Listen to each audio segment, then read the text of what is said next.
Alors, à Botaï, la vérité, c'est que ce Shabbat, j'ai donné shiur au moyen de 7 heures. Après le Kiddush, c'était au Hachem exceptionnel et on a parlé de ce qu'on avait parlé jeudi au shiur. On a un peu plus développé après. Mais on a parlé de cette histoire de Adam Arishon, de Noah qui a voulu faire la correction de d'Adam Arishon, Moshe Rabbeinu, qui vient après Noah. On a développé, on est parti dans des côtés très, on va dire, assez ésotériques. Ça, c'était le shiur de ce jeudi. Puis après, on avait continué avec Gemara. Et nous étions arrivés jusqu'à la Mishnah. Alors aujourd'hui, le plan d'aujourd'hui, c'est de dire un hidouche sur la paracha encore de la semaine. Après bon, on va reprendre. Et puis après, on va continuer la Gemara, la Mishnah, la nouvelle Mishnah, Gemara. C'est une Mishnah qui va nous amener jusqu'à la fin de ce chapitre, au 7e chapitre, si tu le veux. Alors, je tiens à faire remarquer quelque chose intéressant dans le passouk de la paracha de Bo, paracha de cette semaine la semaine dernière que nous avons lu. On dit que si je vous demande combien de temps les bénis Israël étaient en Égypte, messieurs, combien de temps? Alors 210 ans, il y a un avis, comment expliquer 210 ans, mais Dieu, lorsqu'il avait dit à Abraham Avinu, combien de temps il lui a dit? 400 ans. Il a dit, il va à Vadoum, je sais pas si c'est débloqué, parce que j'ai mis le frein. Ah, c'est bizarre, hein? En tout cas, ouais, c'est fond. C'est-à-dire que Dieu va dire à Abraham Avinu, les Bnei Israël vont être asservis dans une terre qui n'est pas la leur durant 400 ans. Ok. Donc ça, j'entends. Le problème, c'est que la paracha de la semaine nous dit comme ça. Ouv Moshav Bnei Israël. Je vais vous lire. Le passouk, merci rien. À quel moment ils sont rentrés en Égypte, ces Hébreux-là? Comment? À quelle date ils sont rentrés en Égypte? Est-ce que c'est pendant la famine ou quoi? Offert par la maison. Comment? Comment? Est-ce que ces Hébreux-là en Égypte étaient à la suite de comment dirais-je, de la vente de Joseph ou un truc comme ça, non? Oui, tout à fait.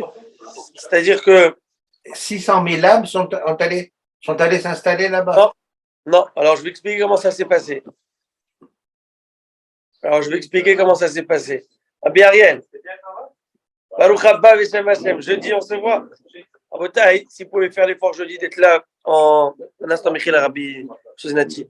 Si vous pouvez faire l'effort de venir en personne, parce que aussi Zachary Tov, Monsieur Sabar et son frère, je pense, vous allez être là. Il y a la Nahala de son papa, on fera le Kaddish aussi. Donc ça serait l'occasion. Et va savoir s'il ne va pas prendre goût. Peut-être qu'il viendra plus souvent. Qui ça, qui? Daniel, là, il est là. Ok. Razak. Allez. Razak, Baou. Allez-y.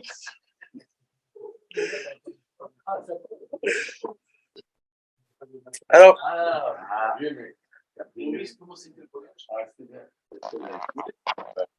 on a avec nous, je ne sais pas si vous voyez sur la caméra, vous voyez en caméra, monsieur Znati, monsieur? Absolument, je vois tout le monde. Super. Il y a de l'eau, hein, ici, monsieur. D'abord, Baruch Haba Rabbi Maurice qui revient du Maroc, monsieur Alex Papagouras qui attendait Rabbi Maurice qui revient du Maroc, du Maïmon, et Baruch Haba Veshem Hashem. Henri Lalouz. Monsieur Lalouz, alors, l'âme Israël est descendu en Égypte. Après la vente de Yosef, à 30 ans, il devient roi, vice-roi d'Égypte.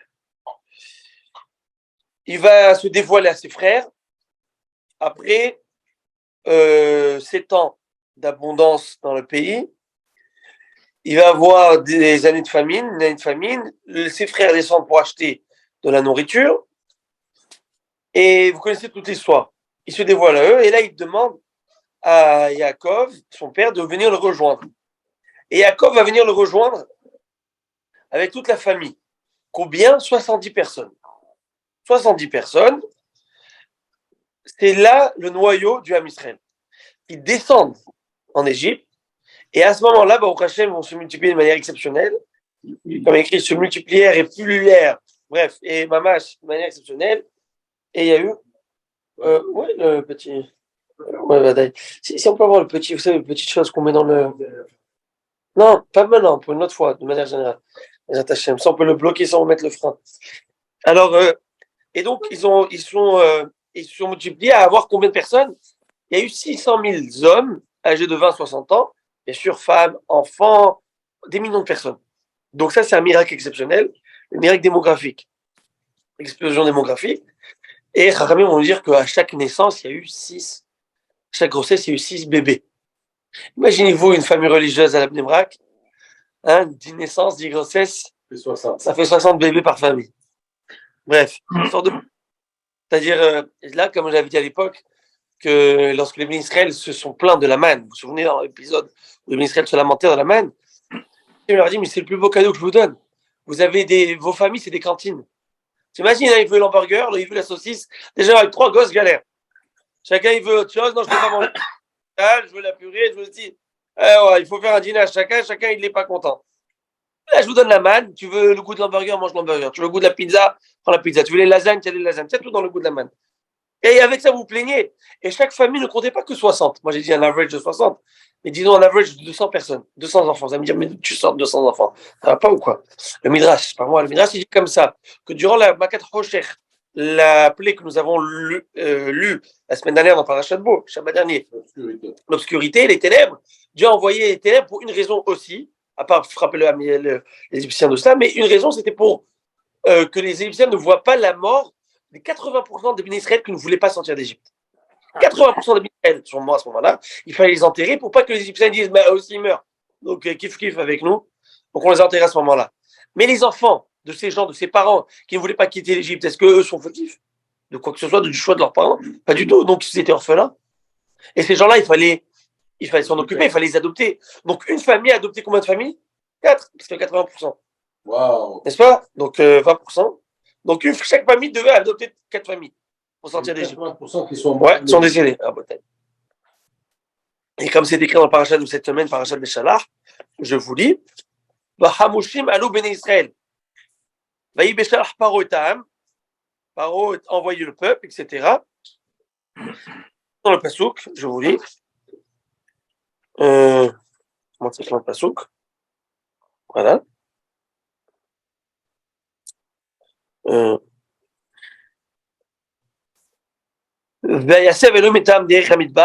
Dieu a fait passer le peuple par la voie du désert. Et ils montèrent Hamushim. Hamushim, ça veut dire armée. Donc ils avaient des armes. Mais Ramim nous dit autre chose. Ramim vont nous dire que bon, le chat, comme on l'a dit, Hamouch, c'est quelqu'un qui a des armes. Mais Davar Acher, Rashi, il amène une autre explication. Davar Acher, deuxième explication. Echad Miramisha Yatsu. 1 sur 5, un cinquième sont sortis d'Égypte. Varba Halakim et 4 des cinquièmes, ça veut dire 80%. Mais tout Bishlochet et Mafila sont morts durant les 3 jours des ténèbres. Donc vous imaginez le monde qui est sorti d'Égypte, combien de personnes il y avait? Oui, Rabbi M. Znati. Et c'était l'époque donc où Joseph était le vice-roi d'Égypte. Il n'a rien pu faire. Pardon? Il est mort. Ah, Joseph était mort. Oui, il est mort à 110 ans. Dès qu'il est mort et que tout le peuple de sa génération, les frères de sa génération sont morts, c'est là que l'esclavagisme et la pensée. Et il a dit, Joseph, je ne l'ai pas connu, etc. Maintenant, la question que je pose ce soir, et c'est avec ça que j'ai entamé le cours, combien de temps l'a mis en Égypte? 400 ans. 400 ans. Ça, c'est ce qu'Abraham Avinu a écouté de Dieu. Dieu lui a dit, durant l'alliance de Brit Ben Abetarim, souvenez-vous, Abraham Avinu, lorsque Dieu lui a annoncé qu'il allait avoir la terre d'Israël, cette terre tant convoitée par tant de pays, ceux qui nous veulent du mal. Mais c'est incroyable, quand je repense, Bémet, peut-être que mais je me dis, les plus pays du monde, Et les informations, la majorité, je sais pas moi, 50% des informations ne parlent que de cela, que de ce qui se passe là-bas, dans le monde. Donc, et Akadosh Baruch Hu lui a annoncé qu'il allait avoir cette terre. Abraham Avinu remet entre guillemets en question la parole de Dieu, pas remet en question, mais il lui dit Bame Eda Kirachena. J'ai besoin d'une preuve qu'on va bien hériter de cette terre. Tu vas dire, tu as besoin d'une preuve, Dieu te le dit, c'est pas suffisant. Tu prends pas pour argent comptant. Bame Eda Kirachena, 4 mots, 400 ans. Tes Israël, tes enfants vont d'abord passer de l'esclavage pour après aller en Israël. Bon, tous les commentaires, vous pouvez voir qu'il y a le livre de Midrash Raconte. Vous savez, le Midrash Raconte là, avec les lions là sur la photo de qu'on appelle ça la mise en page là-bas. Et ben, ils amènent peut-être une quinzaine, vous pouvez voir dans le livre de Shemot, une quinzaine d'explications pour comprendre pourquoi on est rentré en Égypte. Tous les commentaires possibles. Parce que bon, Abraham Avinu, il a dit quelque chose, pourquoi je vais payer pour lui? Vous voyez ce que je veux dire? Ramune disent, Avot Achlou Bosser, Veshine Banim Kana, les parents, ils ont mangé des fruits non mûrs, et c'est les dents des enfants qui vont payer. Ça veut dire que c'est pas plein de raisons. En tout cas, il y a tout ce que les Farshim disent, il faut voir là-bas. Mais il y avait une raison de passer par une tikkun, une correction. Ce Shabbat, on avait expliqué l'idée de le tikkun de Adam Arishon. On avait parlé de toute cette idée, etc. Mais, si on est comme ça, Parashat Bo, on nous dit comme ça, je voulais inverser, vous traduirez avec moi, s'il vous plaît. Le Ham Israël quitte l'Égypte, sont expulsés, renvoyés dès le soir, pendant la Makat Bechorot, la plaie des premiers-nés, qui est la 10e des plaies, et on a expliqué Shabbat, nous avons expliqué que les 10 plaies correspondent, messieurs, aux 10 commandements. Parce que Dieu a créé le monde par 10 paroles. Ces 10 paroles, ce sont 10 paroles d'énergie exceptionnelle, positives, bien sûr, qui vont se retranscrire après dans les 10 commandements. Mais celui qui ne va pas choisir ces 10 commandements et choisir de profaner, transgresser la parole de Dieu, chez lui, ça va se transcrire en 10 makot. C'est les 10 makot, les fameuses makot que les paroles, les mitrim et les égyptiens ont eu. Ok, Blavel nous avait manqué pour ce chiot. Mais en tout cas, maintenant je vous lis. La Mitzrayel est la dernière des Makas. Paro, il vient voir Moshe, il dit, excusez-moi l'expression, cassez-vous, partez. En plus, on avait dit Shabbat, si vous vous rappelez, on a resté à la question que Elian Tébi m'a posée, une bonne question, il me dit, Hatsouf de Paro, il dit, partez, priez votre Dieu, priez, allez, et n'oubliez pas de me bénir. Ou Berachtem Kamoti. Et après tout ce qu'il a rappelé, il dit Berachtem Kamoti. On a donné une proposition de réponse. Mais en tout cas. Et là, il écrit comme ça Umosha Béni Israël. Les Béni Israël on leur demande, par une demande présente de quitter le pays le soir. Cher Benji, on ne quitte pas le soir. On est des voleurs, nous. On va de matin tranquillement à l'Asbar. Entre-temps, il fallait s'organiser les valises, les bagages. Et faire à manger du pain. Le pain, ils n'ont pas le temps de lever. C'est la fameuse matzah. OK? Donc, c'est notre fameuse matzah. Baruch Haba Rabbi Yaakov de Floride. Alors, qu'est-ce qui se passe? Et Umoshav Béni Israël. Je vous lis. Umoshav Béni Israël et l'installation des Béni Israël. Asher Yashvou Mitzrayim, qu'ils étaient installés en Égypte. Shloshim Shana, 30 ans. Varba Meot Shana et 400 ans. 430 ans. Donc, après 430 ans, les Béni Israël ont quitté l'Égypte. Et moi, ma question, elle est, on parle de 400. Disons qu'il y a eu 400. Mais c'est quoi ces 30 ans? D'où sont ces 30 ans?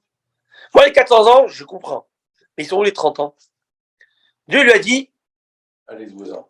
Non, Dieu lui a dit 400 ans, Abraham. Oui. Il y a ici des taxes ou quoi? On n'est pas au Québec. C'est 400 plus taxes. C'est quoi l'idée?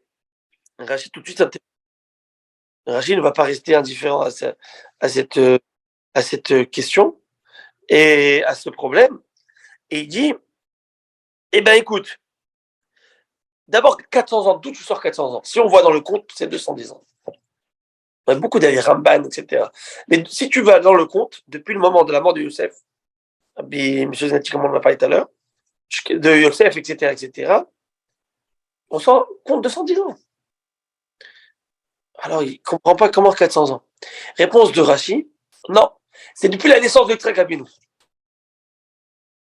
Yitzhak Abinu. Jusqu'à la sortie d'Égypte. Parce qu'on n'avait pas encore notre terre. Il a promis la terre ne s'est pas appliquée, donc on n'est encore pas chez nous. Donc on est dans le sens, on n'est pas chez nous. Donc voilà, 400 ans. depuis la naissance de Yitzhak Avinu, tu arrives à 400 ans. Il dit, mais, et il est 30 ans. Alors, ok, 30. Il dit, depuis Brit Ben Abetarim, depuis l'alliance d'Abraham jusqu'à la naissance de Yitzhak, il y a combien? 30 ans. Donc, et ça même, c'est un asservissement psychologique et moral. Quand tu dis à un homme, tu mérites tant et tant de choses, et en fait, quand tu lui dis, tu sais quoi, mais tu n'auras pas tout de suite. Parce que tu as mis ma guerre, donc ce n'est que dans tant d'années que tu vas l'avoir. C'est 30 ans depuis la naissance d'Yitzhak. C'est aussi bien de l'asservissement. Absolument. Et donc, et bien, c'est à ce moment-là qu'elle a 430 ans. Ça, c'est un peu, vous allez me dire, tiré par les cheveux. Non, ça, c'est logique. Bon, ça tient, Rachid le dit. Rachid amène le compte, pour voir un long Rachid, il explique. J'ai vu une explication formidable du Shla Kadosh. Formidable. Et ça, j'ai beaucoup aimé.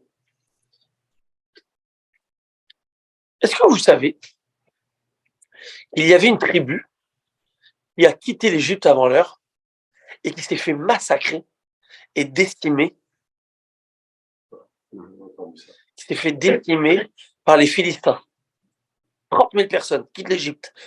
30 ans avant la fin de la clôture, ils ont réussi à se sauver. Les Bnei Ephraim, les enfants d'Ephraim, les tribus d'Ephraim, ils se sont sauvés, ils se sont fait massacrer. Je vais dire, ce n'est pas le moment. Vous êtes partis sans mon autorisation. Surtout que Yosef, leur aïeul à eux, leur avait dit une chose. Pakod, Ivkod, Elokim, Etrem. Dieu enverra 2 personnes pour sortir de là-bas. Il a dit en prophétie. Et il faut attendre ce Messie, clairement. Et vous prendrez mes ossements avec vous. Et vous faites la même. Dieu, il va, mais d'un autre côté, vous allez comprendre tout de suite aussi la paracha de cette semaine. Si vous comprenez selon ce que je viens de vous dire maintenant, vous allez comprendre le premier verset de la paracha de la semaine. Vaï beshalach paro et ta'am, lorsque Paro envoie le peuple, qu'est-ce qui s'est passé? Velo naham Elohim derech eretz Filishtim. On aurait pu aller, si vous prenez la carte géographique, l'Égypte, tu montes, n'est-ce pas? Comment il s'appelle là-bas? Sharm el-Mesher là-bas. Et là, tu es en Israël, qu'est-ce que tu veux? Dieu va leur faire passer tout le tour par le désert pour entrer de l'autre côté du Jourdain, et non pas passer par le littoral. Parce que qui y avait dans le littoral, messieurs? Les Philistins. Et ils ne voulaient pas que l'âme Israël voit les ossements et toute la tuerie qui a eu de peur que ça va les déstabiliser, démoraliser. Velonaham Elohim derech eret bilashtim kikarovu. Qui amar Elohim, Dieu va dire, ben inahem ayam, le peuple va regretter, va revenir en arrière, birota milchama, en voyant la guerre qu'ils vont faire. Mais surtout, ce qui s'est passé de leurs frères. Ça, c'est un chidouche, ça. C'est un beau pérouche. Maintenant, pourquoi je vous dis tout ça? Pourquoi je vous ai ramené sur Midrash pour essayer de comprendre une chose? Nous dit le Shla Kadosh. Vous savez ce qui s'est passé? En fait, on a payé, il y a d'autres réponses, j'en donne une autre après bien dire, mais on a payé 30 ans supplémentaires. Il y a une raison à cela. Vous savez c'est quoi la raison? C'est ce que les Shvatim, ils ont fait à Yosef Hatzadik. Yosef Hatzadik, il est né, et ils n'ont pas fait la vie facile. À quel âge ils l'ont vendu, messieurs? 17 ans, oui. À quel âge il est devenu roi? 30 ans, je l'ai dit tout à l'heure. Ces 30 années de souffrance qu'il avait subies, on les a payées. On les a payés. Et c'est pour ces 30 ans-là. Vous voyez? Parce que la question que je pose, c'est selon l'explication de Rachid, messieurs. Alors, si c'est que les 30 ans, c'était depuis la naissance, depuis l'alliance jusqu'à la naissance d'Yitzhak, ça me fait ces 30 ans, alors Dieu aurait dû lui dire. Tu seras en esclavage 430 ans. Si je compte depuis le moment dont je te parle, pourquoi Dieu ne l'a pas mis? Donc, moi, je donne une autre explication. Pas celle de Rachid. C'est les 30 ans, ce sont des 30 ans qu'on a subi la Israël, étant nous les héritiers, les enfants des Shvatim, d'avoir fait subir ça à Yosef. Et maintenant, vous allez comprendre tout de suite, messieurs, Rabotai, pourquoi j'ai amené ce Midrash? C'est qui se sont enfuis 30 ans avant? Ils se sont trompés. Non, les Bnei Ephraim, ils se sont trompés dans le contre, comme ils nous disent sur le Midrash. Et ils ont eu 30 ans, ils disent, est-ce que nous, on est les enfants de Yosef? Est-ce que nous, on est Shvatim? Donc, Aïel a été vendu. Donc, nous, nos 30 ans, on n'est pas dans le compte. Ça, ils se sont fait la malle. Ça, c'est un mauvais compte. Tu laisses pas la famille dehors. Tu laisses pas la famille dedans, dans l'Égypte, dans le pétrin, toi, tu t'en vas tranquillement. Tu es en train de refaire ce que s'est passé avec Yosef. La Sina et la Kina. La jalousie, tu refais. Tu ne mérites pas. Ben oui, vous imaginez? Et là, on comprend ce fameux 30 ans. Et il n'y a pas un détail. Il y a une autre explication, je crois, de Ramban. C'est que Bémet, on a poussé le bouchon. Parce qu'on aurait pu rester là-bas encore. Ben, parce que la Misraël, malheureusement, Ces agissements n'étaient pas top. Ils sont descendus jusqu'au 49e degré d'un pilotage. Dieu va dire, si on les laisse encore une minute là-bas, c'est fini pour eux. Donc il fallait sortir. Mais on allait là pour longtemps. Vraiment. Comment cette tribu a pu sortir alors qu'ils étaient brimés comme... Des guerriers. Ils ont réussi. On a toujours vu des fugitifs. Ils ont réussi. Mais il y a encore d'autres choses. Vous savez quoi? Tant qu'à faire, la Gemara dans Masechet Sanhedrin nous dit, on parle dans tous les détails, il y a une prophétie de Yehezkel. Yehezkel, c'est un grand prophète. C'est un des prophètes, un rare prophète qui a prophétisé en dehors des régions. Parce que lui, il était en Babylonie. Après, on l'a amené d'Israël en Babylonie. Et là-bas, lorsque Dieu va avoir une prophétie, dans une prophétie, il va montrer, il va avoir des ossements, la fameuse prophétie des ossements qu'on parle, et il va faire très amitim à ces ossements. Il va faire très amitim. Et Racham dit, c'est qui ces ossements qui a fait très amitim, qui sont partis prendre Israël? C'est les ossements d'Ephraïm. Ceux-là, ces 30-là, parce que Dieu, il a dû les punir, entre guillemets, de ce châtiment, mais il n'a pas accepté. Ça s'est passé. Et selon un midrash, que la fin des temps, Dieu va dire Velo Nacham. Dieu n'a pas laissé passer, mais Nacham, c'est quoi aussi? Nichum Avenim. Vous connaissez Nichum? Nichum, c'est les condoléances. Dieu n'est pas encore consolé de ce que les Pédishlim ont fait au Bnei Ephraim. Velo Nacham, Elohim. Dieu, il va amener Mashiach. Comme ils disent, Amiras, il dit, il va s'envelopper de cette robe, de ce sang de ces Ephraim pour venger leur sang. Mais châtiment, c'est châtiment. Il n'aurait pas dû. Il y a châtiment. Mais ceux qui lui ont fait ça, ils méritent frontière. Donc ça, c'est une idée.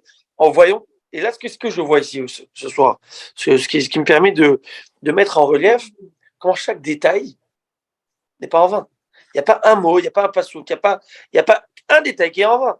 Et je vous dis, bon, pour ceux qui étaient là, on a vu Shabbat, après on a fait ce Shabbat en Kiddush, ça fait half-half. On a fait une première partie, après ceux qui sont partis, on est resté encore, on a fait une seconde partie. Et là, on est rentré dans vous étiez avec nous, avec la guérette de Rabbi Shimshon de Stropoli. On est rentré dans la lettre, c'est ésotérique, les Shemot Akdoshim de Malachim.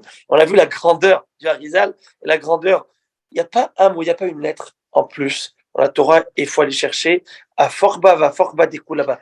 Tout y est. Donc voilà, Raboté, un petit détail par rapport à la paracha de la semaine. Celui qui veut prendre la Gemara Brachot peut la prendre derrière vous. Dire quelque chose, monsieur le rabbin, oui. Vite fait, la gematria de Béchalach, c'est 340. D'accord? Maintenant s'ouvre un nouveau livre. Ils sortent d'Égypte, c'est un nouveau livre qui s'ouvre. Et quelle est la gematria de livre? C'est Sefer. Et Sefer, c'est 340. C'est joli. C'est très beau. C'est très beau. Un nouveau chapitre, vous voulez dire, un nouveau livre. C'est ça, un nouveau livre. Maintenant, c'est le livre. Ils sont sortis de l'esclavage. C'est la liberté. C'est un nouveau livre qui s'ouvre. J'aime beaucoup. Très, très beau. Ce que vous dites, c'est très que vraiment. Bien que, vous savez qu'en termes de livres, on a combien de livres dans la Torah? 5. On a 5, mais plus véritablement 7. Pourquoi 7? Ah bien, monsieur Lalouz. Oui, 7. Vaï bin Soharon. Hein? Bravo. Razak Rabiden et Zaguri. Parce qu'il y a écrit Vaï bin Soharon. Vous savez, il y a un moment dans Parashat, Ba'alotecha. On a inversé. On va dire que ça, c'est un livre à part. Donc, faites Bereshit, Shemot, Vaikra, Bamidbar jusqu'au Nun, le Nun même, après le Nun, et Devarim. Ça fait 7. Ça correspond aux 7 branches du candélabre du Beth Amikdash. Et c'est pourquoi dans le candélabre du Beth Amikdash, vous connaissez tous Abaye, Ava, Mesader, Seder, Amacha, Mishmadara, Tigmara, Alibad, Abba, Shaoul. Vous connaissez tous les corbanotes qu'on fait le matin? On fait les corbanotes. Et là-bas, on dit que on m'a dit qu'Ometiv et Tanerot, le Kohen, il a rangé le candélabre tous les matins. Qu'est-ce qu'il faisait? Atavat Hamesh Nerot, va Atavat Shnenerot. D'abord, il commençait à nettoyer, à ranger 5 bougies, faisait une autre action, puis il repartait et rangeait les 2 bougies. Bon, les 2 dernières, ça veut dire qu'il y a le 5 officiel, et dans ces 5, il y a ces 2 en plus à part. C'est pour ça que c'est de cette manière que c'est fait. Maintenant, on va étudier la Gemara. La Gemara Masechet Berachot, dernière Mishnah du chapitre. Baruch Hashem, je suis très heureux, et on avance, l'athlète. on approche de la destination. Gimel Sheachlou. Donc, on parle de 3 personnes qui ont mangé ensemble et on est toujours dans les lois du Zimoun. Vous vous rappelez ce fameux Zimoun? On terminera avec cela, ce chapitre. Ce chapitre, c'est le chapitre du Zimoun. Vous l'avez bien compris, le Zimoun, vous l'avez de tous les sens, vous l'avez de tous les sens. Alors, ça tombe bien, Baruch Hashem, bientôt tout Bishvat, les brachot, Zimoun, etc. Shlosha Sheachlou Ke'achat, Enan Reshaim Lehalek. 3 personnes qui ont mangé, et là, ça, c'est une halakha dans Shulchan Aruch. Vous avez mangé, moi j'ai mangé avec monsieur Harry Gabé, monsieur Maurice Gabé, on a fait moitié ensemble, et là, on veut lui il va aller à droite, l'autre il va aller à gauche, sans faire le zimoun, on n'a pas le droit. Fais zimoun, Birkat Amazon, après tu fais ce que tu veux. Mais tu ne peux pas couper ce groupe-là et couper la possibilité qu'il y ait le zimoun. Parce que si tu quittes, il n'y aura plus de zimoun. C'est comme un minyan. Pas minyan, mais c'est cette idée qu'on a pris. C'est comme un minyan. Si on est le dixième, on ne se retire pas pour que les autres. Ouais. C'est pas la même obligation. Alors. Ouais. Je pense que ça, c'est peut-être plus. Mais bon, Vechen Arba, et même 4. Vechen Khamisha, et même 5 personnes qui ont mangé ensemble. Ça veut dire quoi? Parce que chacun qui a mangé, ils ont fait moti. Donc ils sont dans l'obligation du zimoun. Si tu quittes, tu n'as pas fait ton zimoun. Donc tu fais ton zimoun. Chita, par contre, s'ils sont 6, ils peuvent les diviser en 2. Moi, je vais continuer le repas. Tu sais quoi, vous 3, vous devez partir de président, faites le zimoun. Parce qu'à 3, c'est déjà le nombre requis pour pouvoir faire un groupe requis pour pouvoir faire le zimoun. Après 2, 6, on est à combien le prochain? C'est 9. À 10, ils peuvent plus se diviser. Pourquoi? Parce qu'à 10, ils ont déjà le nom de Dieu. Il veut dire Nevarech Elokenu Shachamim Shelo. Quand il veut dire Nevarech Elokenu, s'il y en a un qui part, il enlève la possibilité de dire Elokenu. Donc, ils ne peuvent plus diviser. Pareil pour 20. C'est-à-dire 10, après 13, bref, vous connaissez, à 20, c'est fini. C'est 2 groupes. Voilà, 2 groupes, on pourra séparer. On avance. J'étais Habourot, ce sont des cas d'actualité. Hein. Ça peut être dans le mariage, ça peut être dans une cantine, ça peut être dans la Seudah Shlichit. Comment faire? J'étais Habourot, Shayochlot Bebait Echad. Donc 2 groupes qui mangeaient dans une maison. 2 groupes dans une maison. Bismat, Shemiksatam, oui, mais Elou est Elou. Donc, ça fait une grande bâtisse. Tant que quelques-uns du groupe peuvent encore voir les autres, prenons l'exemple de la salle. Donc, on est dans des tables séparées. Ça peut être un mariage, dans une bar mitzvah. Donc, c'est qu'habituellement, c'est comme ça que ça se fait. C'est des tables de 10. Oui. Alors, tant qu'on est ensemble, qu'on se voit, qu'est-ce qui se passe? Aré Elou, Mitztarfin, les Zimoun. Alors, toi, tu es 2 ici, là, il y en a 3. Guys, venons faire le Zimoun ensemble. Ça marche. On peut être Mitztaref, on peut s'associer et faire le Zimoun ensemble.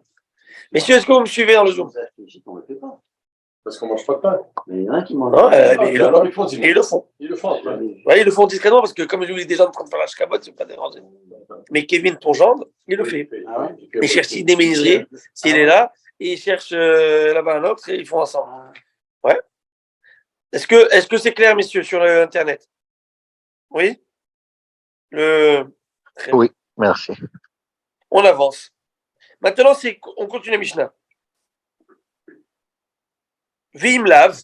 Maintenant, si on ne se voit pas, c'est très grand, c'est notre espace, il y a une barrière, il y a un rideau, il y a quelque chose. Eh bien, chacun pour soi, et Dieu pour tous. Il n'y a pas de tir, on ne fait pas d'association qui peut se faire. C'est comme vraiment deux repas différents, 2 groupes différents.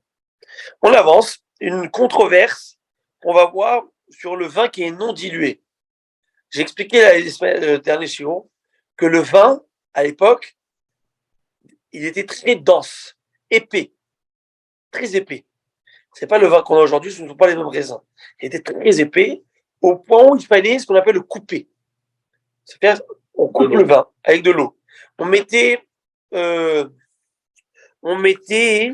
Chachamim vont nous dire qu'il fallait mettre 3 mesures d'eau par rapport à une mesure de vin. 1 litre, 3 litres de plus. Et sinon, c'était pas que c'est pas bien, on va voir. Rabbi Eliezer te dit, sinon, tu fais pas la bracha de tu fais pas la geffen dessus. Tu fais quoi? Tu fais boré péréaet. C'est comme le fruit, même. C'est comme si c'est du. Parce que l'idée du geffen, c'est une bracha qui a été donnée par les chachamim et Chachamim pour un statut d'un produit qui est monté de grade. C'était du raisin, c'est monté de grade, c'est du vin. C'est l'importance de vin. Mais l'importance du vin, c'est quand il est vin. Quand est-ce qu'il est vin? C'est lorsqu'on a fait tout ce métier de viticulteur, on a occupé, on a fait du vin. C'était du concentré. Mais avant, ça, exactement, c'est du concentré. Et c'est pas potable, c'est pas buvable de cette manière. Bon, ça c'est Rabbi Eliezer, l'avis de Rabbi Eliezer. Mais les Chachamim ne sont pas d'accord. Ils disent non, on peut faire la beracha. On verra une controverse à ce sujet, la Gemara va développer cette controverse. Mais c'est intéressant que le vin était vraiment très lourd. Et donc, on verra voir, est-ce qu'on peut faire le Boré à Geffen dessus? Est-ce qu'on peut pas faire parce que c'est pas potable, s'il n'y a pas. Et on verra. En parlant de ça, la Gemara raconte, je crois dans Psahim, bon, il y a une idée au-delà du Pshat, comprendre dans la Mahshava, dans l'idée, qu'est-ce qu'il y a derrière cela. Mais ils nous disent que Rabbi Yehuda, quand il buvait les 4 kosot, les 4 coupes de vin de Pessah, il avait tellement mal à la tête qu'il mettait un bandage jusqu'à Shavuot. Aïe, aïe, aïe. Des migraines. Ça lui faisait tellement mal. Bon, une explication, je crois que il faut comprendre. Pourquoi pile Shavuot, ça s'arrêtait? Quand Shavuot, ça s'arrêtait? Il y a une idée. On sait que Pessah et Shavuot, au milieu, sur la c'est comme un Hol HaMoed. C'est-à-dire que c'est faire le point d'union entre ces deux mots. On ne va pas rentrer ça maintenant. On verra à un autre moment. Mais on avance. Hachamim disent non, mais Vachim, on fait un Geffen dessus. Qu'est-ce que tu racontes? C'est du vin selon Israël. On verra. On va développer. Maï Kamash Malan. La Gemara pose une question. Maï Kamash Malan. Qu'est-ce que la Mishnah nous apprend par cela? Par quoi? On a appris tout à l'heure, dans l'ancienne Mishnah, vous n'étiez pas là, mais l'ancienne Mishnah, on a déjà appris qu'on ne peut pas se dissocier, scinder un groupe. On avait déjà appris cette idée-là. Qu'est-ce que la Mishnah est venue me rappeler? On a parlé de groupes, on a déjà parlé de tout ça. Qu'est-ce que tu viens de me dire encore? Tanina, Hadazimna, je ne suis pas bouché. La Mishnah n'est pas là que nous. Alors, réponse de la Gemara, on l'a déjà dit. Tu m'as déjà dit. Qu'est-ce que tu m'as déjà dit? Tu m'as déjà dit, l'ancienne Mishnah, que 3 personnes qui se sont installées pour manger ensemble et qui mangent ensemble doivent faire le zimoun. Donc, je comprends que personne n'a le droit de quitter. Si je suis dans l'obligation de zimoun, je déduis que je ne peux pas quitter. Pourquoi tu dois me le redire? Réponse de la Gemara, Akamash Malan, Kiadara, Ma Rabiama, Rabiaba, Marshmoel. Non, pas du tout. Cette Mishnah vient d'apprendre quelque chose d'extraordinaire et d'exceptionnel. L'enseignement de Rabbi Abba qui nous a dit au nom de Shmuel. Nous sommes 3 personnes. On s'est installés pour casser la croûte ensemble. Mais ils n'ont pas encore mangé. C'est quoi ils n'ont pas encore mangé? Ils ont mangé. Ils ont pris la petite croûte là. Mais ils n'ont pas encore mangé le kazaït qui oblige au Birkat Amazon. À ce moment-là, ils disent, c'est quoi bien? Alors, j'ai autre chose à faire, j'ai pas le temps de manger, j'ai pas le temps. Tu t'es déjà installé. Tu as commencé, comment dire, à casser la croûte. Et ben c'est tout, tu es embarqué dans le zimoun. Et tu ne peux pas te dissocier à ce moment-là. Et c'est là le hidouche. Et justement, dans la halakha qu'on a mis dans le kécher, pour ceux qui ont lu le kécher cette semaine, on a dit que comme ça, si je veux manger cette amande, vous voyez cette amande, messieurs? Elle est là. Vous la voyez? Si la Benaïm, prenez-la. C'est pour vous. Mais en tout cas, si je mange cette amande, je fais mon répérite. Super. Si maintenant, j'ai fini avec cette amande, je dois faire la bracha harona, la seconde bracha? Oui ou non? Est-ce que je dois faire la seconde bracha? Je dois manger une amande, je fais les bracha harona. Bon, elle est fâchonne? Non. Ça prend plus Pourquoi? qu'une bracha. C'est pas Ça prend plus qu'une. Kazaït. Il faut kazaït. Quoi, monsieur? Abenaïm? Il faut prendre un biscuit? Ça prend plus qu'une. Ça ne marche pas. Bon, en tout cas, il faut kazaït, bravo. Le shirour, c'est kazaït. Pour la bracha harona, la mesure, le shirour, c'est-à-dire la mesure, c'est kazaït, mais c'est pour bracha harona. Bracha rishona, afilou gargir melach. Un grain de sel, je dois faire chacun. Pour avoir une propre, il y a une mesure. Alors là, on s'aurait dit que, écoute, tant qu'ils n'ont pas mangé 20 un kazaït, 27 grammes, ils ne sont pas encore enrôlés dans cette obligation du zimoun. Réponse non. C'est ça le hidouche de cette Mishnah. Yishna harina, une autre version de réponse. Arikatane, Amarabi Abba Shmuel, une autre version. Shlosh Hashem Hashvol Echol, Keachat. Si 3 hommes se sont assis pour manger ensemble. Afalpi Shekol Echad Echal Ochel Mikigaro. Le hidouche, il est ici. C'est que c'est pas qu'on a mis là un pain pour tous. Vous savez, comme Shabbat. Non, chacun est venu avec son sandwich. Donc on mange ensemble, mais on ne partage pas le repas, vous voyez? C'est une nuance. C'est comme si on s'assoit. Donc, on est ensemble, on mange, on aurait pu croire que dans ce cas, ça s'appelle partager un repas. C'est chacun pour soi, quoi, d'une certaine manière. Eh ben non, ça s'appelle partager un repas. Et ça s'appelle. Donc, toutes les halakhot que vous connaissez maintenant, tout ça veut dire, tout ça, je connais. Ça, on le fait. Si tu as besoin de m'enseigner tout ça, la réponse, c'est que tout ce que vous savez maintenant, c'est grâce à ça. Sans cela. Ça, c'est le pourquoi du comment de tout. S'il n'y en a pas le pourquoi du comment on va savoir le reste? C'est comme toi, tu viens, tu dis, mais moi, je sais allumer la lumière, je fais tac. C'est pas que derrière, il y a des fils, note, le phase, le si qui amène un système électrique, tout ça. Ah, mais moi, je sais. Donc, nous, notre question de savoir comment ça marche. Comment cet interrupteur il marche de cette manière. Nous, c'est ce qu'on est en train d'apprendre à Torah. Savoir comment, de quelle manière et pourquoi. On avance. Mais il y a des messieurs, il y a des questions? Monsieur Zenati, je vois que vous levez la main. Est-ce que c'est. Attendez. Non, je m'excuse, j'ai oublié de baisser la main. Voilà. Alors, là, Inami. Autre réponse. Ça, c'est intéressant. On peut également dire que notre Mishnah, elle vient nous enseigner notre loi. Laquelle? Qui a des Ravuna, comme Ravuna nous a enseigné. Ravuna, vous savez, chacun ici qu'on amène, chaque Émora, c'est juste des géants. Je l'ai dit à l'époque, qu'il y a un livre qui s'appelle Bet Aaron. Il dit que chaque nom, chaque auteur qu'on retrouve dans la Gemara, chaque Tana ou Émora, si tu vois son nom dans la Gemara, si les Khamim le mettre, c'est qu'il avait la force de faire la Tchihat HaMetim. Tu imagines? Tchihat HaMetim, vous savez ce que ça veut dire? Vous savez ce que ça veut dire faire revivre un mort? Revivre un mort. Vous vous rappelez quand. Hein? Ça veut dire le gars, il est arrivé à des niveaux exceptionnels. Alors on avance, qu'est-ce qu'il a dit? Ravuna, il nous dit trois hommes, ils se sont réunis et qui sont venus de trois groupes différents, n'ont pas le droit de se séparer. Et Mara va expliquer, Amara Friza, qu'est-ce que ça veut dire ce que tu dis? Je vais expliquer tout cela, je lis, et je vais expliquer dans un instant. Amara va, on tourne la page, Velo Amara, et là, de l'og, dis-moi, Nachbazmon Alayou, Bidurtayu. Abalazimon Alayou, Bidurtayu, Parach Zimon Menayu. Incroyable. Je prends le cas concret d'aujourd'hui. On est avec nous, Bimaimon, M. Rabbi Alex, M. Rabbi Harry. Un minyan, trois. Nous trois, moi, M. Lalouz et M. Maurice. Maintenant, il y a de l'autre côté, à côté, il y a M. Ohayon, M. Znati et M. Bronner. Combien de groupes ça nous fait? Trois groupes. Chacun a mangé. On a mangé, vous avez mangé. Et là, M. Znati, il vient vers moi et M. Maimon, il vient vers moi. On se forme un nouveau groupe. Et vous êtes partis. Nous trois, étant donné que chacun des groupes était dans l'obligation du Zimoun, dès le moment où maintenant on vient, on se voit et on se parle, même si on a quitté le groupe, on est toujours sous l'obligation de faire le Zimoun.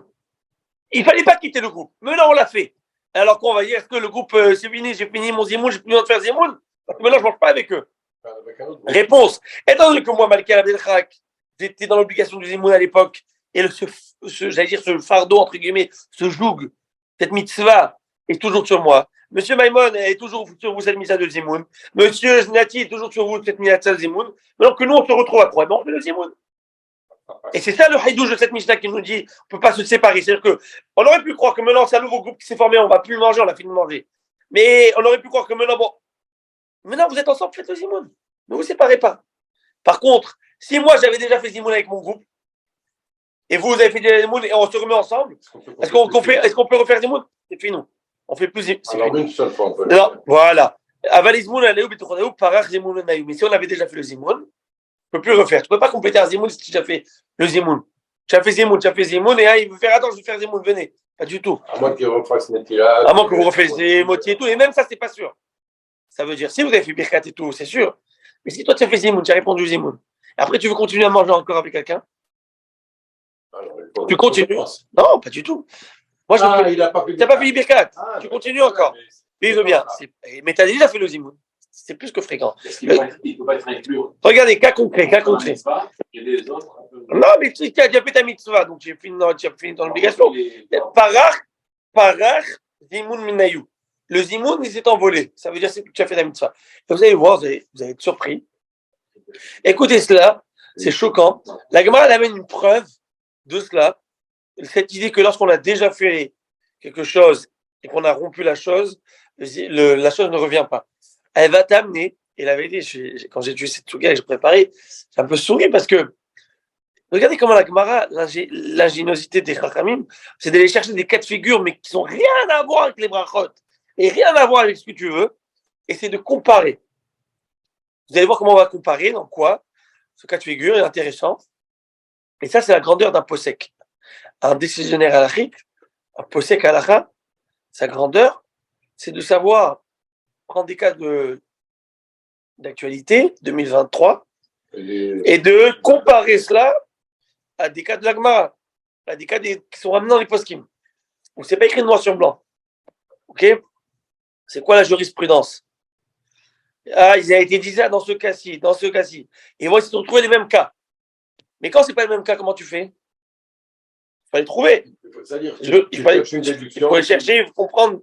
Et donc ça, alors écoutez, l'histoire, on va le voir. Regardez d'où on voit cela, que si on avait déjà fait la mitzvah, on peut plus non, on est même interdit de recommencer. On peut pas recommencer, c'est fini. Regardez, Ditnan, c'est écrit dans une Mishnah. Cette Mishnah, elle se trouve dans ma série de Kelim. Kelim, c'est une Mishnah qui parle de tout ce qui est pureté et impureté. Très complexe. Vous savez, aujourd'hui, on est tous impurs. Pourquoi on est tous entrés dans un cimetière, tous des contacts d'un mort, c'est comme ça. Donc on est impurs jusqu'à Keliwanavi. Il vient avec Mashiach Tzidkenu et il vient nous purifier, d'accord? Pour l'instant, on attend. Maintenant, on est tous impurs. Ok. À l'époque, c'était d'actualité, c'était en vogue, toutes les lois de pureté et impureté. Et pour que quelque chose soit impur, et un objet puisse contracter l'impureté, il faut que cet objet s'appelle ustensile, objet. Objet qu'on utilise. Si c'est une plaque qui n'a pas une plaque de bois, par exemple, qui n'a aucune shootée qui est liée, une planche, ça ne s'appelle pas objet, ustensile, et donc ça pas de. C'est pas Mikabel Touma, il peut pas être contracté à Touma. Mais par exemple, un lit. Un lit. Donc dans des lits, qu'est-ce qu'il y a? Il y a la tête de lit et le bas du lit, et il y a les rails. Ouais, non, mais bon, aujourd'hui, c'est Médéra, à l'époque, mettez des cordes, ce que vous voulez. Mais il y a les deux sur les côtés. Comment ça s'appelle les deux de côté? On appelle ça en français, comment on appelle ça, messieurs? Les montants. Les montants du lit, vous dites? Je pense que ok, les montants. Les barres ou les montants. Ben non, écoutez. Mita Shinigneva Chetia. Des voleurs se sont introduits dans une maison et ils ont volé la moitié d'un lit. Les gars, ils avaient besoin de la moitié pour arranger, je ne sais pas. Mettez-vous dans l'esprit de l'époque, dans la précarité aussi de l'époque. Ils ont volé. Au chef d'Achetza, qu'on a perdu, on a fait un déménagement, on a perdu le montant, quelque part, la moitié du lit, quelque part. Au chef Halkouahim, où des frères, ils ont eu un héritage, on dit moitié. Moite. Au Shotafim, ou des associés. Théora, si elle était impure, on la dément, elle s'est démontée. Et bien maintenant, Théora, elle a perdu son statut d'objet, d'ustensile, et donc, la Touma s'est envolée, volatilisée de cela. C'est comme une assiette, voilà. Si elle se casse. Bravo. C'est pas terminé, mais le Haïdouche n'est pas terminé. Irdiroua, on l'a retrouvé ces montants. On les a remis ensemble. Mais Kabelet Touma, elle reçoit l'impureté, mais Mikan ou Léaba, pour le futur, pas rétroactivement. Mikan ou Léaba in, pour le futur, mais rétroactivement, non. Donc je vois que quoi? Kevan Depalgoua, dès que le moment où on a scindé le lit, par Halatouma, l'impureté a quitté, elle ne va pas revenir. Pareil, le Zimoun, vous êtes scindé? Tu ne peux pas revenir. Tu ne peux pas revenir ramener le Zimoun, c'est fini, tu as perdu ta mitzvah, ta truc. Intéressant. Ouais. Intéressant comment on l'amène d'une chose à l'autre. C'est pas terminé. Mais s'il vous plaît, ça veut dire quoi, scinder le Zimoun? On se sépare pour 5 minutes, ça ne veut pas dire scinder le Zimoun. Ah, mais les autres, ils n'ont pas je parle donc, par exemple, quelqu'un, je suis 4. Ok, on est 4 personnes, ok? On est 4 personnes. Moi, vous, monsieur Harry, monsieur Maurice. Vous partez aux toilettes. Partez quelque part, ok? Et nous n'avons pas été polis. On ne vous a pas entendu. Je ne sais pas pourquoi. On n'a pas remarqué que vous n'étiez pas là. On a fait Zimoun. Oui? Vous revenez, vous pouvez faire Zimoun? C'est trop tard, ça, ils ne peuvent plus t'aider. Fini. Vous pouvez faire Zimoun. Kevan, je voulais les mots. Kevan, dit pas le Goua. Kevan d'Azmin Alayou, donc on a déjà fait le Zimoun. Parah Zimoun Menayou, on n'est plus okay. Parce qu'on a fait le Zimoun. Ouais. Voilà. Maintenant, dans le cas où vous n'avez pas fait le Zimoun et vous êtes détaché de votre rang, vous êtes parti dans votre rang qui n'ont pas fait le Zimoun, vous pouvez faire avec le Zimoun. Parce que vous êtes toujours en obligation. Bravo. Tout à fait. Des choses qui arrivent. On avance. Deux groupes. C'est bizarre quand même l'inspiration de cette conclusion pour le Zimoun. Comment on est arrivé à la Touma, hein? Par rapport à. Voilà. C'est incongru. C'est exactement, c'est le mot. C'est incongru. Ça veut dire, Bémet, mes Farshim me pose cette question. Et mes Farshim, parce qu'en fait, bon, je vous ai donné une version, il y a d'autres versions. À part Rachid a une version, il y a mais il y a d'autres versions. Il y a d'autres versions. Et surtout, ici, et Rami me dit, mes Farshim, ils disent comme ça, je vous lis, c'est très intéressant. Rabbeinu Yona, vous savez c'est qui Rabbeinu Yona? Rabbeinu Yona de Gironde. C'est en Espagne. Non, Gironde, c'est en France. Non. Ah, c'est une autre. Ah oui, voilà. Gironda. J'étais là-bas. Et ils disent que cette explication est un peu surprenante. Et était-il nécessaire de Rava de démontrer, au moyen des lois de Touma, que quiconque a déjà rempli son obligation du Zimoun n'a plus besoin de remplir une seconde fois? Pourquoi il est parti chercher là-bas cette idée? Et là-bas, il amène pas la tchouva ici, la réponse. Il dit, on va voir le Mefarché, mais c'est bonne chez là. Le Roche, Rabbeinu Hacher, il veut répondre pour Rashi. Il veut amener pour Rashi, mais ça apprend une seule chose. Idée, alors, peut-être il y avait d'autres endroits, mais je pense que ça apprend une seule chose. C'est que dès que quelque chose est rompu, même si on va le remettre, C'est fini. Ça n'a plus. Parce que, regardez, vous savez quoi? Je vais expliquer pourquoi de Touma, mon humble avis. Pourquoi on est parti chercher dans Touma? Vous savez, on dit, lorsque vous êtes dorénavant liés par les liens sacrés du mariage. Vous connaissez ça? Est-ce qu'il y a des liens? Tu vas les sentir, les liens. Tu vas les sentir, les liens, tu vas les sentir. Mais est-ce qu'il y a des liens? Tu vois une corde, toi? Tu vois une corde? Tu vois des liens? C'est un lien moral. C'est un lien moral. Super.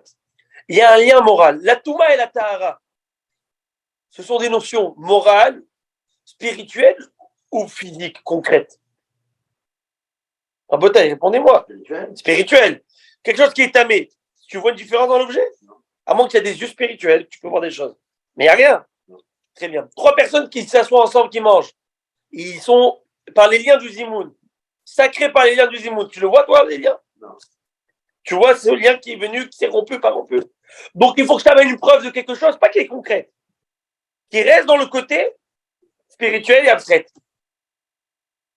Comme Tini? Oui. Oh là là. Oui. Je dis en arabe parce qu'ils viennent du Maroc, là, ils ont besoin que je parle en. Vous connaissez Tini, oh là là. Il y avait un rabbin qui s'appelait Hakam Or Yosef. Hakam Or Yosef, c'était un rave à Casablanca. Il me raconte Gabriel Arabe. Il me raconte, vous connaissez, j'imagine. Vous n'avez pas vu David Ameller, Gabriel? On a Bon, en tout cas, Zachel est entre mon ami et moi. Alors, il leur a dit au Talmidim, le Rav, Femtini, vous m'avez compris? Non. Pas de problème, on reprend. Yallah. Il reprend, il lui réexplique. Femtini, vous m'avez compris? Non, pas de problème. Il recommence.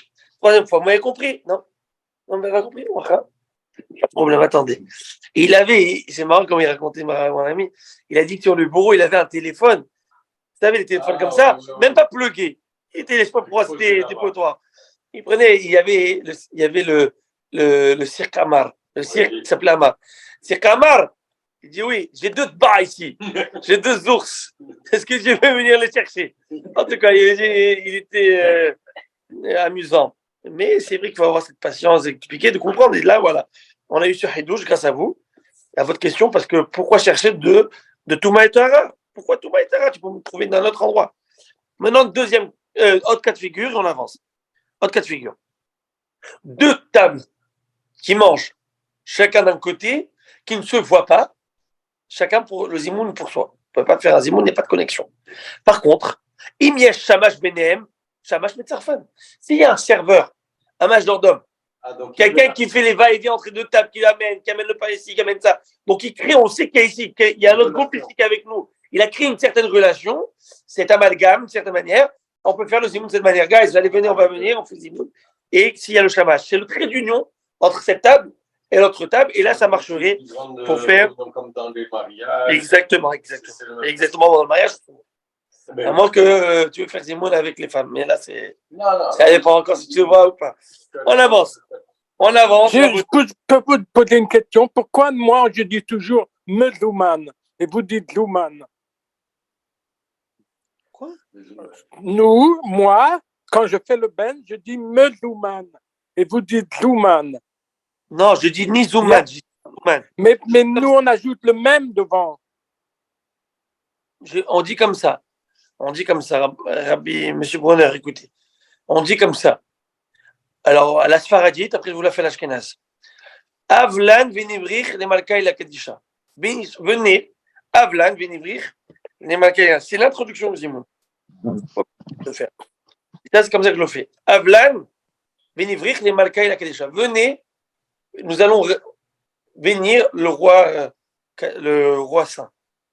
On sait, il dit Nevarech. Alors, on me dit Nevarech. Alors, vas-y, fais. Et là, je dis Nevarech, Sha'achanu Michelo. Bénissons de celui que nous avons mangé. Et ils répondent Baruch, Sha'achanu Michelo, Uvtuvo, Agadol, Tamitrein. Vous n'étiez pas le dernier jour, mais tout ça, on va parler de là-bas. Uvtuvo, Agadol, Tamitrein. Pas au Mituvo, mais Uvtuvo. Toutes ces différences, on a expliqué pourquoi c'était le dernier cours. C'est le Rabbi Maimon, on a parlé de tout cela. C'est comme ça. Donc, le corps du Zimoun, c'est tous le même. C'est au Rabotai Nevarer, Nevarer, Sha'achanu Michelo. Toujours Nevarer. Ça c'est le corps du monde. Après en Ashkenaz, Rabbi Issa Mivel Benchen, ça veut dire quoi Rabbi Issa Mivel Benchen, c'est en yiddish. Messieurs, guys, on va faire le bench, le Zimoun. Vous dites comme ça, vous, monsieur Brunner? Rabbi Issa Mivel Benchen. Oui. Voilà, c'est tout.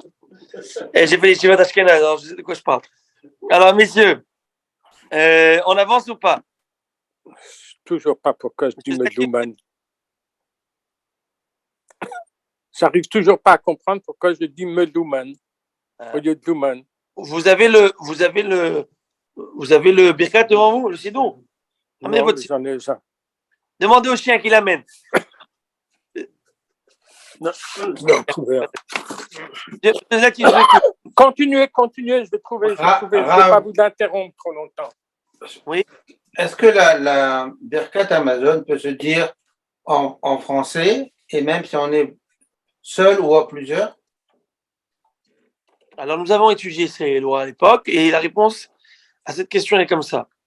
Le mieux, c'est en hébreu. C'est passe-partout. D'accord? Et si vous ne comprenez pas ou vous avez du mal, vous ne pouvez pas lire l'hébreu, faites-le en français. Quand on a de la difficulté à lire, c'est plus facile. En français, on comprend, etc. Tout à fait. Le Shulchan Aruch, il est écrit comme ça, je vous lis. Monsieur le rabbin. Oui, je vous écoute. C'est marqué Hineni Mouchan ou Medouman. Oui. C'est pas Medouman. Non, mais c'est pas ça. Ça, moi aussi, je le dis. Ça aussi, je le dis. Mais ça, c'est Hineni Mouchan ou Mezouman, c'est-à-dire, je suis prêt et Mezouman, je me prépare à faire le Zimoun. C'est pas le Zimoun. Zimoun, c'est la même racine du mot. Zimoun, c'est se préparer. On s'invite à faire quelque chose. Mezouman, ça vient. C'est la même chose, Mezouman.